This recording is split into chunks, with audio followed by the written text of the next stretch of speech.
ಓಂ ಶ್ರೀ ಗಣೇಶಾಯ ನಮಃ. ಓಂ ಶ್ರೀ ಗುರುಭ್ಯೋ ನಮಃ. ಓಂ ಶ್ರೀ ಸರಸ್ವತೈ ನಮಃ. ಮಾತೃದೇವೋಭವ ತತ್ವಮಸಿ ಚಾನಲ್ ಪ್ರೇಕ್ಷಕರಿಗೆ ನಿಮ್ಮ ವೆಂಕಟರಾಘವನ್ ಮಾಡ್ತಕ್ಕಂಥ ನಮಸ್ಕಾರಗಳು. ಪ್ರೇಕ್ಷಕರೇ, ಇದು ಉಡುಪಿ ನ್ಯೂಮರಾಲಜಿ ಅಂಡ್ ಅಸ್ಟ್ರಾಲಜಿ ಕಾರ್ಯಕ್ರಮ. ಇಂದು ನಾವು ಗುರು ಗೋಚಾರದಲ್ಲಿ ಸ್ಥಾನ ಬದಲಾವಣೆ ಬಗ್ಗೆ ಮಾತಾಡೋಕ್ಕೆ ಬಂದಿದ್ದೀವಿ. ಗುರು ಜೂನ್ 2ನೇ ತಾರೀಕಿಂದ ಅಕ್ಟೋಬರ್ 31ನೇ ತಾರೀಕುವರೆಗೂ ತನ್ನ ಉಚ್ಚ ರಾಶಿಯಾಗಿರ್ತಕ್ಕಂಥ ಕರ್ಕಾಟಕ ರಾಶಿಗೆ ಪ್ರಯಾಣ ಮಾಡ್ತಾ ಇದ್ದಾರೆ. ಕರ್ಕಾಟಕ ರಾಶಿಯಲ್ಲಿರ್ತಕ್ಕಂಥ ಈ ಸಂದರ್ಭದಲ್ಲಿ ಗೋಚಾರದಲ್ಲಿ ಬೇರೆ ಬೇರೆ ರಾಶಿಗಳಲ್ಲಿ 12 ರಾಶಿಗಳ ಮೇಲೆ ಯಾವ ಥರ ಪ್ರಭಾವ ಬೀರುತ್ತೆ ಅಂತಕ್ಕಂಥ ವಿಚಾರ ನಾವು ಮಾತಾಡಕ್ಕೆ ಬಂದಿದ್ದೀವಿ. ಗುರು ಅಂದರೆ ಜ್ಞಾನ, ಸಂಪತ್ತು, ಐಶ್ವರ್ಯ, ಸಂತಾನ, ಧರ್ಮ, ಆಚಾರ, ವಿಚಾರ, ದೇವರು, ನಂಬಿಕೆ. ಇದು ಶುಭ ಗ್ರಹ, ವಿದ್ಯಾಕಾರಕರು ಇವರು. ಚೈತನ್ಯ ಕಾರಕ ಗ್ರಹ, ಜೀವಕಾರಕ ಗ್ರಹ ಅಂತ ನಾನಾ ರೀತಿಯಲ್ಲಿ ಜ್ಯೋತಿಷ್ಯ ಶಾಸ್ತ್ರದಲ್ಲಿ ಕರೀತಾ ಇರ್ತೀವಿ. ಗುರುವಿಗೆ ಸ್ವಂತ ಮನೆಗಳಂದರೆ ಮೀನ ಮತ್ತು ಧನುಸು ರಾಶಿ. ಕರ್ಕಾಟಕ ರಾಶಿಯಲ್ಲಿ ಉಚ್ಚರಾಗಿರ್ತಾರೆ. ಈಗ ಕರ್ಕಾಟಕ ರಾಶಿಗೆ ತನ್ನ ಜರ್ನಿ ಯಾವ ಥರ ಇದೆ, ಗೋಚಾರದಲ್ಲಿ ಬೇರೆ ಬೇರೆ ರಾಶಿಗಳ ಮೇಲೆ ತನ್ನ ಚಾಪು ಯಾವ ಥರ ಇದೆ ಅಂತಕ್ಕಂಥ ವಿಚಾರ ನಾವು ಇವತ್ತು ಮಾತಾಡ್ತಾ ಇದ್ದೀವಿ. ಮುಂದಿನ ರಾಶಿ ಕುಂಭರಾಶಿ. ಕುಂಭರಾಶಿಯವರು ಆಲ್ರೆಡಿ 7 ಶನಿಕಾಟದಿಂದ ಸ್ವಲ್ಪ ಒದ್ದಾಟದಲ್ಲಿದ್ದೀರಿ. ಜೊತೆಗೆ ಗುರು ಕೂಡ ನಿಮಗೆ ಅನಾನುಕೂಲ ಪರಿಸ್ಥಿತಿಗೆ ಬಂದಿದ್ದಾರೆ. ಗುರು 6ನೇ ಮನೆಗೆ ಬಂದಿರೋದ್ರಿಂದ 6ನೇ ಮನೆ ಋಣಸ್ಥಾನ, ರೋಗಸ್ಥಾನ, ರಿಪುಸ್ಥಾನ ಆಗಿರೋದ್ರಿಂದ ಶತ್ರುಕಾಟ ಜಾಸ್ತಿ ಆಗ್ತಕ್ಕಂಥದ್ದು, ಆರೋಗ್ಯದಲ್ಲಿ ಬದಲಾವಣೆ ಆಗ್ತಕ್ಕಂಥದ್ದು, ಫೈನಾನ್ಷಿಯಲಿ ಅನ್ಎಕ್ಸ್ಪೆಕ್ಟೆಡ್ ಲಾಸಸ್ ಆಗ್ತಕ್ಕಂಥದ್ದು. ಈ ಟೈಮಲ್ಲಿ ಶೇರ್ಸು, ಬೆಟ್ಟಿಂಗು ಇಂಥದ್ರಲ್ಲಿ ಯಾರೂ ಹೋಗಬಾರ್ದು. ಸಡನ್ ಲಾಭ ಬರ್ತಕ್ಕಂಥ ವ್ಯವಹಾರಗಳಿಗೆ ಯಾವತ್ತೂ ಕೂಡ ಕೈ ಹಾಕಕ್ಕೆ ಹೋಗಬೇಡಿ. ಮಂದಗತಿಯಲ್ಲಿ ಕೆಲಸ ಕಾರ್ಯಗಳು ಸಾಗ್ತಾ ಇದೆ. ಎಕ್ಸ್ಪೆಷಲಿ ನಿಮಗೆ ಧನಸ್ಥಾನವನ್ನು ಗುರು ನೋಡ್ತಾ ಇರೋದರಿಂದ ಹಣ ಬರುತ್ತೆ, ಆದರೆ ಅದನ್ನು ನೀವು ಉಳಿಸ್ಕೊಳ್ಳೋದು ಕೂಡ ಕಷ್ಟ ಆಗುತ್ತೆ. ಯಾಕಂದರೆ ನಿಮ್ಮ ವ್ಯಯಸ್ಥಾನವನ್ನು ಕೂಡ ಗುರು ನೋಡ್ತಾ ಇದ್ದಾರೆ. ಹಣ ಬರುತ್ತೆ, ಹೋಗ್ತಾ ಇದೆ, ಹಣ ಬರ್ತಾ ಇದೆ, ಹೋಗ್ತಾ ಇದೆ. 2 ಕೈಲಿ ಸಂಪಾದನೆ ಮಾಡಿದ್ರು, ಮನೆ ಮಂದಿ ಸಂಪಾದನೆ ಮಾಡಿದ್ರು ಕೂಡ ಅಲ್ಲಿಗೆ ದುಡ್ಡು ಖರ್ಚಾಗ್ತಾ ಇರುತ್ತೆ. ಎಕ್ಸ್ಪೆಷಲಿ ನಿಮಗೆ ಗುರು ಅಂತಕ್ಕಂಥವ್ರು ಕರ್ಮಸ್ಥಾನವನ್ನು ನೋಡ್ತಾ ಇರೋದ್ರಿಂದ ಉದ್ಯೋಗಸ್ಥರಿಗೂ ಕೂಡ, ಉದ್ಯೋಗದಲ್ಲಿರೋರಿಗೂ ಕೂಡ ಸರಿಯಾದ ಪ್ರಮೋಷನ್ ಸಿಗದೆ ಇರ್ತಕ್ಕಂಥದ್ದು, ಇನ್ಕ್ರಿಮೆಂಟ್ ಸಿಗದೆ ಇರ್ತಕ್ಕಂಥದ್ದು, ಕೆಲಸದಲ್ಲಿ ಸ್ವಲ್ಪ ಮಟ್ಟಿಗೆ ನಿರಾಸೆ. ತಾಳ್ಮೆಯನ್ನು ಬೆಳೆಸ್ಕೊಳ್ಳಿ. ಕಾಲ ಯಾವಾಗಲೂ ಸ್ಥಿರವಾಗಿರೋದಿಲ್ಲ, ಯಾವಾಗಲೂ ಕಾಲ ಬದಲಾವಣೆ ಆಗ್ತಾ ಇರುತ್ತೆ. ಮುಂದೆ ಕೂಡ ಒಳ್ಳೆಯ ದಿನಗಳು ಬರುತ್ತೆ.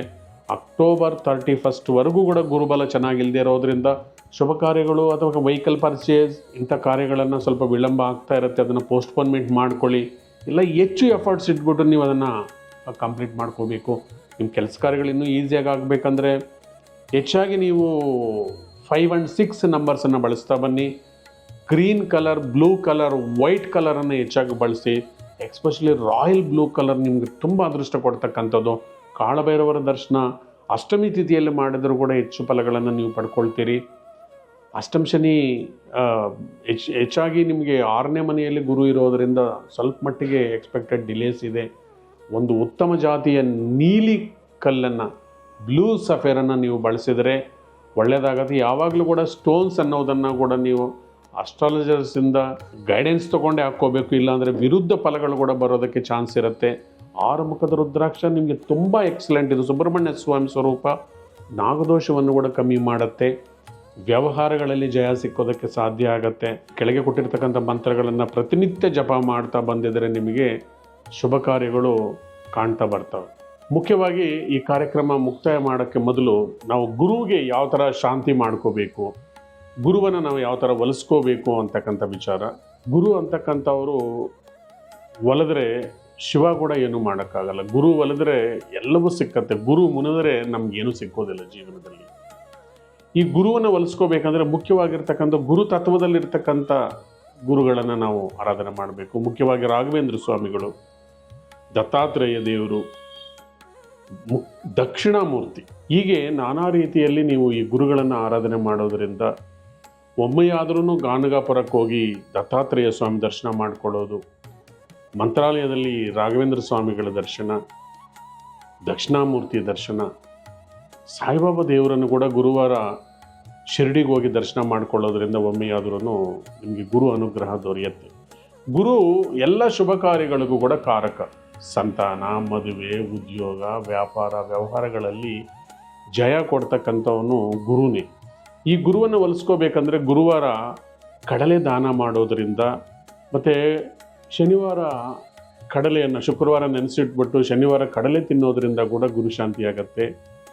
ಮತ್ತು ಗುರುಗೆ ಯೆಲ್ಲೋ ಕಲರ್ ಬಟ್ಟೆಯನ್ನು ಧಾರಣೆ ಮಾಡೋದರಿಂದ, ಗುರುಗೆ ಯೆಲ್ಲೋ ಸಫೇರ್ ಅಂದರೆ ಇವೆಲ್ಲ ಜ್ಯೋತಿಷ್ ಶಾಸ್ತ್ರದ ಪ್ರಕಾರ ಧಾರಿಸಬೇಕು ಯೆಲ್ಲೋ ಸಫೇರ್ ಸ್ಟೋನನ್ನು.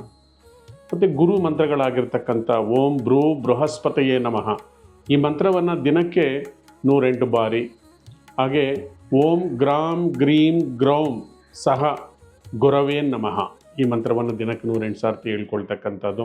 ಇಲ್ಲ ನವಗ್ರಹ ಮಂತ್ರದಲ್ಲಿ ದೇವನಾಂಶ ಗುರುನಾಂಶ ಈ ಮಂತ್ರವನ್ನು ನೀವು ದಿನಕ್ಕೆ 108 ಸಾರ್ತಿ ಹೇಳ್ಕೊಳ್ತಕ್ಕಂಥದ್ದು. ಗುರುಚತ್ರಿಯನ್ನು ಓದ್ತಕ್ಕಂಥದ್ದು. ಹೀಗೆ ಗುರುಗಳನ್ನು ನೀವು ಹೊಲಿಸ್ಕೋಬೋದು. ಮುಖ್ಯವಾಗಿ ಶುಭ ಕಾರ್ಯಗಳು ನಡೀದೇ ಇರೋದಕ್ಕೆ ಗುರುಗ್ರಹ ಒಂದೇ ಕಾರಣವಲ್ಲ, ಇದಕ್ಕೆ ಮೂಲ ಬೇರು ತತ್ವವನ್ನು ನಾವು ತಿಳ್ಕೋಬೇಕು. ಈಗ ನಾವು ಬೇರುಗಳು ನೀರನ್ನು ಹೀರ್ಕೊಂಡು ಫಲ ಪುಷ್ಪವನ್ನು ಕೊಡುತ್ತೆ, ಮರ ಬೆಳೆಯುತ್ತೆ, ಬ್ರಾಂಚಸ್ ಬರುತ್ತೆ, ದೊಡ್ಡದಾಗತ್ತೆ. ಈ ಮೂಲ ಬೇರು ಅಂತಕ್ಕಂಥದ್ದು ನಮ್ಮ ಕುಲದೇವರು ಮತ್ತು ಕುಲದೇವತೆ. ಈ ಕುಲದೇವತೆ ಮತ್ತು ಕುಲದೇವರನ್ನು ಇಂದಿನ ಕಾಲದವರು ಜಾಸ್ತಿ ಆರಾಧನೆ ಮಾಡ್ತಾಯಿದ್ರು. ಅದಕ್ಕೆ ಮನೆಯಲ್ಲಿ ಮದುವೆಗಳು 25 ವರ್ಷದ ಒಳಗಡೆ ಮದುವೆಗಳಾಗ್ತಾಯಿತ್ತು, ಹೆಣ್ಣಾಗಲಿ ಗಂಡಾಗಲಿ. ಈಗ 30 ವರ್ಷ ಆಗಿದ್ರೂ ಕೂಡ ಮದುವೆ ಆಗ್ತಾ ಇಲ್ಲ ಅಂದರೆ ನಾವು ಮೂಲ ತತ್ವಗಳನ್ನು ನಾವು ಬಿಡ್ತಾ ಇದ್ದೀವಿ. ನಾವು ಕುಲದೇವರನ್ನ ಆರಾಧನೆ ಮಾಡ್ತಾ ಇಲ್ಲ, ಕುಲದೇವಿಯನ್ನು ನಾವು ಆರಾಧನೆ ಮಾಡ್ತಾ ಇಲ್ಲ. ಪ್ರತಿ ಗ್ರಾಮದಲ್ಲೂ ಕೂಡ ಗ್ರಾಮ ದೇವತೆಯರು ಅಂತಿರ್ತಾರೆ, ಗ್ರಾಮ ದೇವತೆಯ ಸೇವೆಯನ್ನು ಮಾಡಬೇಕು. ಜೊತೆಗೆ ಇತರೆ ರೂಪದಲ್ಲಿ ಕಲ್ಲುಗಳ ರೂಪದಲ್ಲಿ ಚಕ್ರವನ್ನು ಪ್ರತಿಷ್ಠಾಪನೆ ಮಾಡಿ ಅಲ್ಲಿ ಊರಲ್ಲಿ ಬೇರೆ ಬೇರೆ ಮೂಲಗಳಲ್ಲಿ ಪ್ರತಿಷ್ಠಾಪನೆ ಮಾಡಿರ್ತಾರೆ. ಇವತ್ತು ಅವನ್ನು ನಾವು ಬರೀ ಕಲ್ಲು ಅಂತ ತಿಳ್ಕೊಂಡಿದ್ದೀವಿ. ಮೊದಲೆಲ್ಲ ಕೂಡ ಅದಕ್ಕೆ ನೀರಾಕಿ ಅರಿಶಿನ ಕುಂಕುಮ ಇಟ್ಟು ಕಡ್ಡಿ ಕರ್ಪೂರ ಇಚ್ಚಿ ಬೇಡ್ಕೊಳ್ಳೋರು. ಮಕ್ಕಳಿಗೆ ಅನಾರೋಗ್ಯ ಬಂದರೆ ಅಲ್ಲೋಗಿ ಮೊಸರನ್ನು ಅರ್ಪಣೆ ಮಾಡಿ ತಾಯಿಗೆ ಶಾಂತಿ ಮಾಡಿ ನೀರನ್ನು ಹಾಕಿ ಅಭಿಷೇಕ ಮಾಡಿ ತಾಯಿಯನ್ನು ಸಂತೋಷಗೊಳಿಸಿ ಚಿಕ್ಕ ಮಕ್ಕಳಿಗೆ ಬಂದಿರತಕ್ಕಂಥ ಕಾಯಿಲೆಗಳು ಕೂಡ ವಾಸಿ ಮಾಡ್ಕೊಳ್ತಾ ಇದ್ರು. ಈ ತತ್ವವನ್ನು ನಾವು ಅರ್ಥಕೊಂಡು ನಾವು ಮುಖ್ಯವಾಗಿ ಕುಲದೇವರನ್ನ ಆರಾಧನೆ ಮಾಡೋದು, ಕುಲದೇವತೆ ತತ್ವವನ್ನು ಮೂಲವನ್ನು ತಿಳ್ಕೊಂಡು ವರ್ಷಕ್ಕೆ ಒಮ್ಮೆಯಾದರೂ ಹೋಗಿ ಅಲ್ಲಿ ದೇವರ ಸೇವೆ ಮಾಡ್ತಕ್ಕಂಥದ್ದು, ಪೂಜೆ ಪುನಸ್ಕಾರಗಳನ್ನು ಮಾಡಿಕೊಂಡು ಕುಟುಂಬ ಸಮೇತರಾಗಿ ಕುಲದೇವರನ್ನ ಆರಾಧನೆ ಮಾಡೋದರಿಂದ, ದಕ್ಷಿಣಾಮೂರ್ತಿಯನ್ನು ಆರಾಧನೆ ಮಾಡೋದರಿಂದ, ಹಾಗೆ ರಾಘವೇಂದ್ರ ಇತ್ಯಾದಿ ಗುರುಗಳನ್ನು ನಾವು ಆರಾಧನೆ ಮಾಡೋದರಿಂದ ಕೂಡ ಗುರುಬಲ ಇಲ್ಲದೇ ಇದ್ದರೂ ಕೂಡ ಗುರುಬಲ ಅನ್ನೋದು ಸಿಗುತ್ತೆ.